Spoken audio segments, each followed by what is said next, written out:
প্রতিনিয়ত বৃদ্ধি পেয়ে চলেছে। পুলিশ আধুনিকতার আশ্রয় যতটুকু নিয়েছে তার থেকে আরো বেশি অত্যাধুনিক পদ্ধতি অবলম্বন করছে চোরের দল। চোরের দলের কারণে ধর্মনগরবাসীদের উষ্ঠাগত প্রাণ। এবার চুরির ঘটনা ঘটল ধর্মনগরের রাজবাড়ী এলাকার এমবি ইউনিট রোডে। জানা গেছে, বাড়ির মালিক সঞ্জয় কুমার দে শনিবার দুপুর 2টায় চিকিৎসার কারণে শিলচর যায়। সোমবার সকাল 10:30টায় সঞ্জয় কুমার দে বাড়িতে ঘুরে এসে দেখে বাড়ির মূল ফটকটি বন্ধ থাকলেও পাশের ছোট গ্রিলের দরজাটি ভাঙা দরজা দিয়ে এগিয়ে আসতে দেখতে পায় এই দরজা দিয়ে কেউ প্রবেশ করে ভেন্টিলেটর খুলে ঘরের ভেতরে প্রবেশ করে সঞ্জয় কুমার দে এবং তার স্ত্রীর লকার দুটোই লুটে নিয়ে গেছে। মালিক সঞ্জয় জানায়, তাদের কাছে নগদ করে 20 থেকে 22,000 টাকা আর তার স্ত্রীর আগে শিলচর যাওয়া স্বর্ণালঙ্কার একটা প্যাকেটে করে সঞ্জয়কে দিয়েছিল, যা সঞ্জয় নিজের লকারে নিরাপত্তা সহকারে রেখেছিল। এগুলি কিছুই নেই। ঘরের সিসিটিভি ক্যামেরা পর্যবেক্ষণ করায় দেখা যায় যে ভোর 4:11 থেকে 4:23 পর্যন্ত সিসিটিভি ক্যামেরা ছবিগুলি সব ডিলিট করা। অর্থাৎ সিসিটিভি ক্যামেরার ছবি ডিলিট করতে হলে যে পাসওয়ার্ড দরকার, চোরের দল পাসওয়ার্ড পর্যন্ত ব্যবহার করতে পিছু পা হয়নি। তাই সিসিটিভি ক্যামেরা লাগিয়েও নিরাপত্তা নেই বলে মানুষ দিশেহারা হয়ে পড়েছে।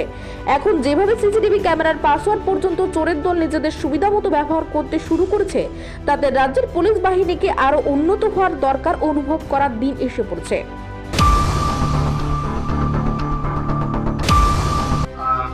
গত শনিবার আমি শিলচরে যাই, তো যাওয়ার সময় সবকিছু লক করে গিয়েছিলাম।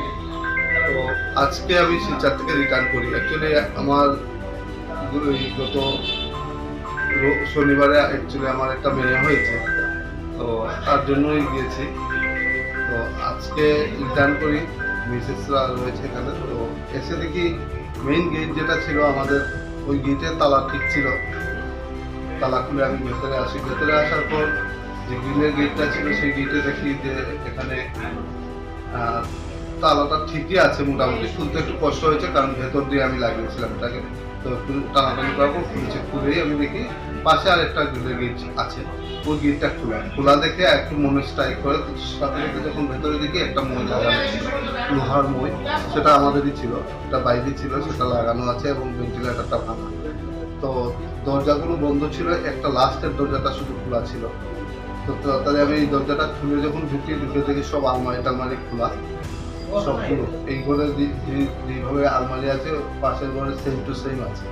তো সবগুলো আলমারি খোলা, লকারগুলো খোলা। লকারে কিছু টাকা ছিল, আমার ক্যাশ টাকা ছিল, আর সোনা ছিল 20 থেকে 22,000 হবে। কতটুকু সোনা হবে? সোনা সম্বন্ধে আমার ঠিক আইডিয়া নেই। তো ভালো সোনা, আমার মিসেসের যত সোনা ছিল আর কি একটা সোনাতে ছিল, তো সেটা তো নেই এখানে। আর ডকুমেন্টসগুলো নেয়নি, ডকুমেন্টসগুলো সব নিচে ফেলে দিয়ে গেছে। ধর্মনগর প্রতিনিধি রিপোর্ট, এশিয়ান টাইমস।